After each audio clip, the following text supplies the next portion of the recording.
Um,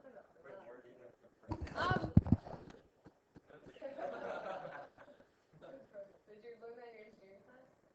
No, but in my engineering class, I was spewing out all different types of yeah, different codes.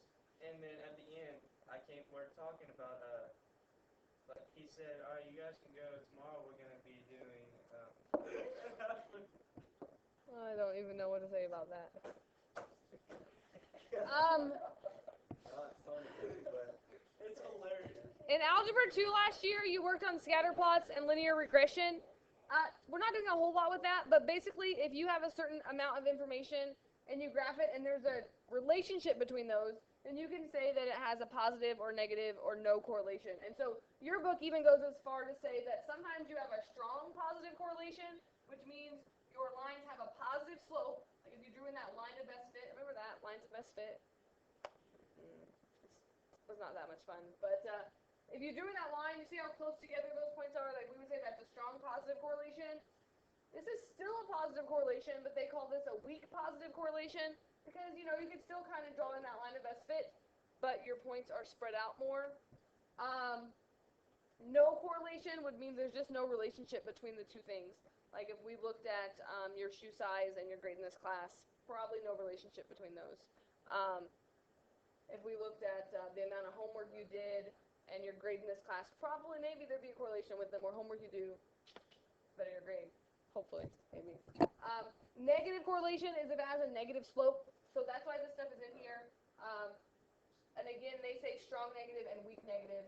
So do you have some questions on your homework today that are super easy? They give you a little graph, I think, and they ask you what to classify it, right? That's easy. But there's also a question on your homework like the next one where we're actually going to make our own graph and figure it out. So that's what the next question is. Comparing age and weight, a group of male children were weighed, their ages and weights were recorded, and notice these are months, not years, right? So this is 18 months, so that's a year and a half, 20 months, 24 months, right? My son is 6 months, and he went to the doctor yesterday, and he weighs 18 and a half pounds. Which apparently he's so tall for his age that the doctor is worried that he's underweight. Isn't that ridiculous? 18 and a half pounds. My sister's kids barely weighed that at 1 year old. And my doctor thinks I'm not feeding my child enough. And if you've seen him, he's a pretty chubby baby. Like, doctors are weird. But he's 30 inches, and so his weight to height ratio is like super low. And so the doctor's like, are you feeding him enough? Do you need to be feeding him more? He's a chubby baby. Like, I don't need to feed him more. 42 months. Who says their kid is 42 months old? No one. Right. But anyway, it's all in months. That's 4. Almost 4, yes. So we're going to draw a scatter plot. So the big thing I want to just go over with you is making sure we label this correctly. Do you know which one goes on the x-axis, age or weight? Age. Time always goes on the bottom, so age or years or whatever. So we're going to put age down here. And we want to make sure that we're going 18 months, so you want to make sure that you, go by good increments. You don't want to go by ones on this. Maybe fives. Five sounds good. We can break. I like breaking. I don't know. I don't think we ever break the x-axis, right? Or you want to just start somewhere? You want to start at like 15. We don't have any age below 15. Let's do that. 5 works out pretty It really does work out, but that's all right. I'll just start at 15. If you start at 0, that's okay. I don't know how you show a break on the x-axis. It's like a. Well, like I know, like on here you do that. Yeah, zigzag. But I've never seen a break on the x-axis. I feel like we're breaking math walls here, but that's all right.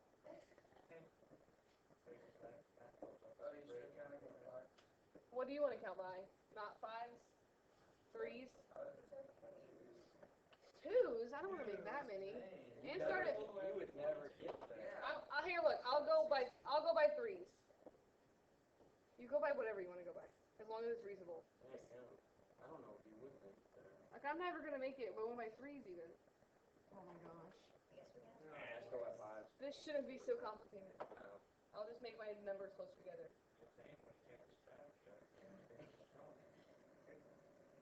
What is it you called them yesterday?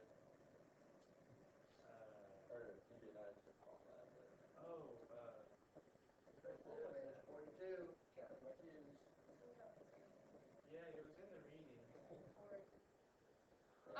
Whenever you go by, you want to make sure they're equally spaced. Like, you don't want to make 15 and 18 really close together and then spread out to get to 21, right? You want to try to make them as evenly spaced as possible by whatever increment you're going by.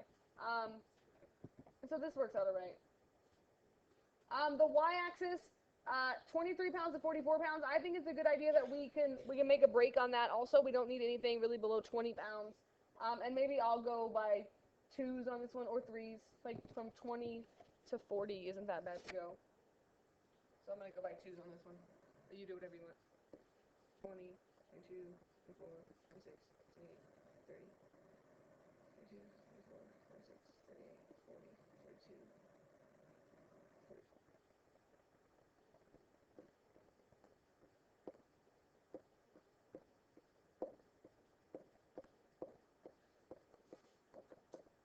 And then good old scatter plot, you just get to plot your points as best you can, right?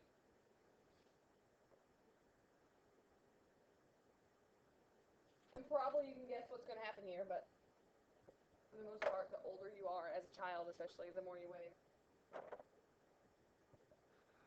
18 months, 23 pounds. Parker, I was comparing how big Parker was at 6 months to how big my new baby is at 6 months. And Parker was 21 pounds at 6 months. And look at this. This kid was a year and a half and only weighed 23 pounds. I have giant children. Just to let you know. I think I have a little bit of weight. I still have. I was a chubby baby. Chubby baby.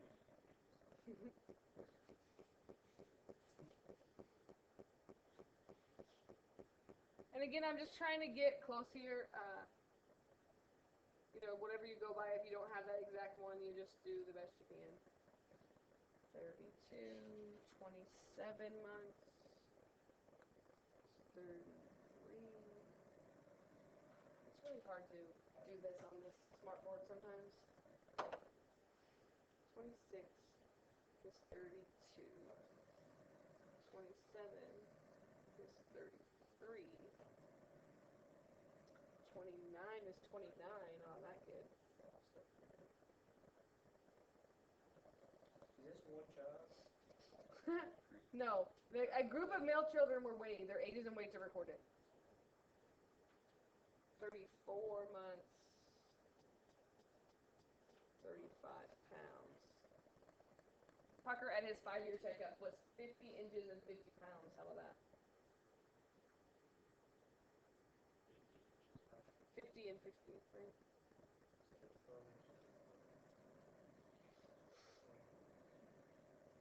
A little over 4 feet.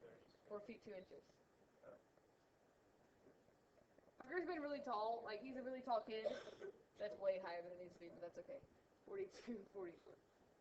But, like, when he was, like, 2, he could ride a lot of rides at, like, a amusement park. Like, he was over 36 inches.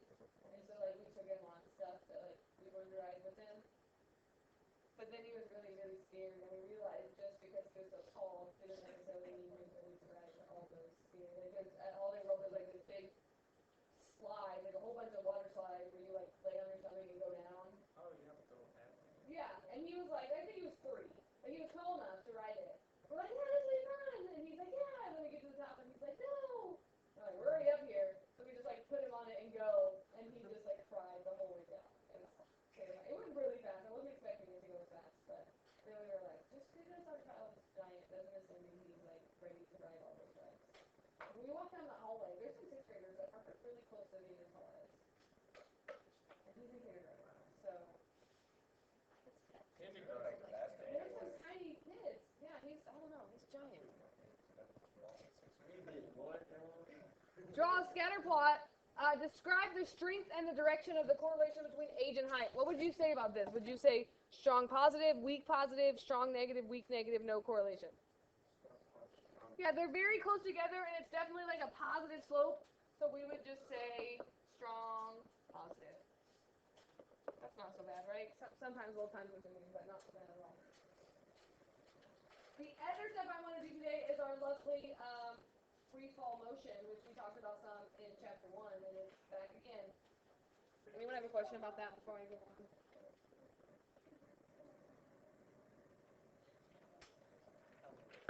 So, look at this. I saved you all this writing again. But it says the height s and vertical velocity v of an object in free fall are given by this lovely equation, where t is the time in seconds and g is gravity. And so if you're talking about feet, then you use 32 for g. If you're talking about in meters, you use 9.8. Most of our stuff is in feet. If you are in a science class, they always use the 9.8 because they use metric in science, right? I mean, you know. But if we plug 32 in here, half of 32 is 16. You agree with me on that? So we could say, for the most part, as long as we're doing in feet, our equation is negative 16 t squared plus v sub 0 t plus s sub 0. What chapter did we do that in? Chapter P? And remember that t is your time in seconds, and I think that's all up here. But v sub 0 is your initial velocity, and s sub 0 is the initial height of the object that's in free fall. Notice they give you a second equation. This is just if the initial height is 0. Notice it's just missing. Or no, it's not. I don't know. I don't think we ever use that one. Let's just cross that out. And so there's a couple on your homework today where we're going to use this equation, and so I wanted to do one with you, which again is just straight from your homework. Number 63. It says, and it'd be kind of hard time reading that probably on here because I'm struggling. But up here it says, at the Bakersville, man, where am I from? 4th of July celebration, fireworks are shot by remote control into the air from a pit that is 10 feet below the Earth's surface. Who really says below the Earth's surface? But part A, find an equation that models the height of an aerial bomb t seconds after it is shot upwards with an initial velocity of 80 feet per second. It says graph the equation, but we're not going to graph it because, again, they assume that we all have those lovely graphing calculators. We're going to cross that part out. But find an equation. That means we need to use that model that's s of t equals negative 16 t squared plus v sub 0 t plus s sub 0.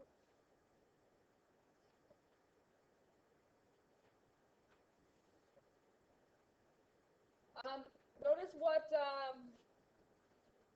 find an equation t seconds. So we don't want to fill in what t is, but we want to fill in everything else. So what about the initial velocity? Do we know what that is? 80, right? So I could just write negative 16 t squared plus 80 t. And what about the initial height of this aerial bomb? Yeah, we're 10 feet below the Earth's surface, and so we're actually at a negative 10 height instead of positive 10 because we dug a hole in the ground to shoot fireworks out of.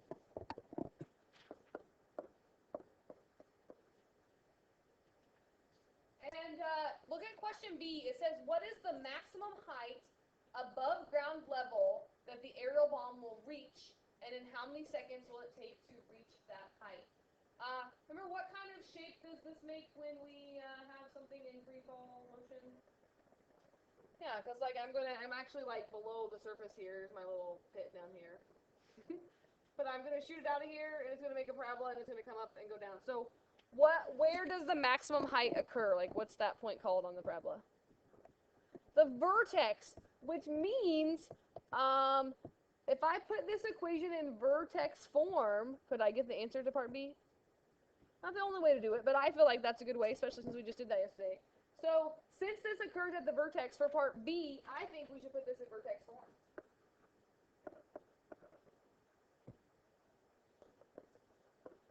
Look at this good problem to put in vertex form. Remember, I want to make this a perfect square, so what's the first thing I'm going to have to do on this one?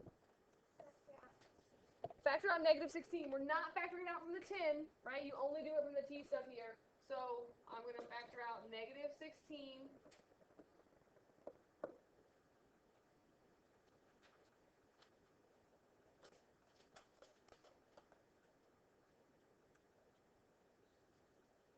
oh, that works out so nicely. I get minus 5t, right? And then out here, I'm going to put a minus 10 at the end. And then I'm going to complete the square. And if you want to do decimals, I'm okay with it. I told 6 hour yesterday. If your decimal terminates, I'm not completely opposed to decimals. But if you have a repeating decimal, I don't want you to use decimals for future reference here. But I'm going to use fractions here for this part because I'm better at it. But half of negative 5 is negative 5 halves. So if I square that, I think I'm going to be adding 25 over 4. You agree with that?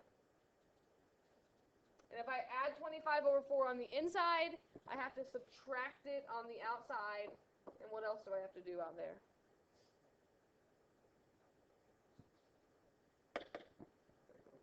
Don't forget to multiply by negative 16 out there to keep it balanced, right? Because there's a negative 16 in front, so you have to keep it balanced out there. And you can type this all in on your calculator, or I won't in a second, but I'll show you how to do it.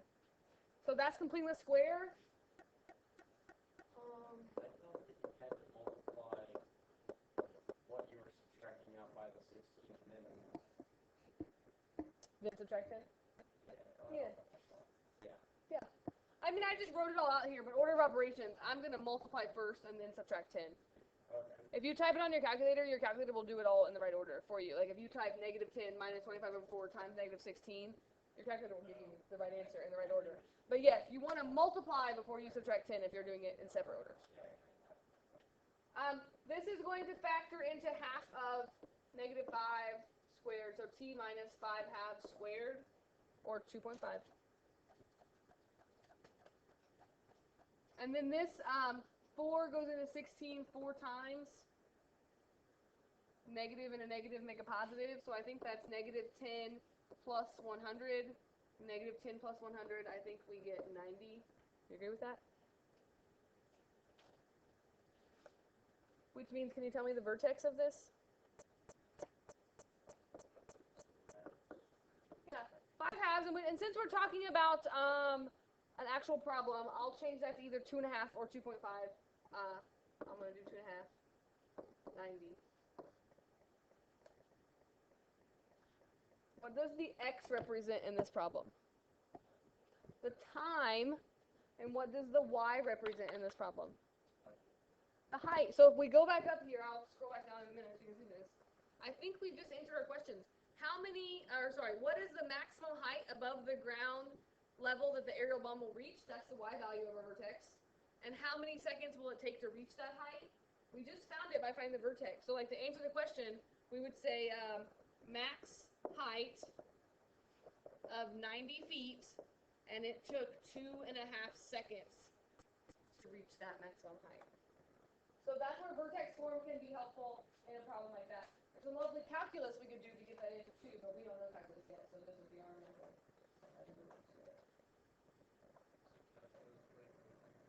If you don't do a derivative, but you don't know how to do a derivative, so it's not perfect for you. But if you take calculus next year, you'll learn it. Right? That's it. That's my notes for today, so that's kind of good. And the homework's pretty short today too, because it's just kind of some story problems from here. So you still need to go back and do those math ones. I know they're kind of annoying with the units there. But you're just going to do 45 through 48, and I believe those are just saying like strong positive, weak positive, whatever. Like those are pretty quick to do. And then 50, 62, 75, and 76. So that's not bad work at all. And it's Friday day, but you still have like almost 10 minutes. So if you have other homework questions from yesterday, I can still help you with them. Or you can just get started on this. You can at least get 45 through 48 done. This is 2-1 day 2.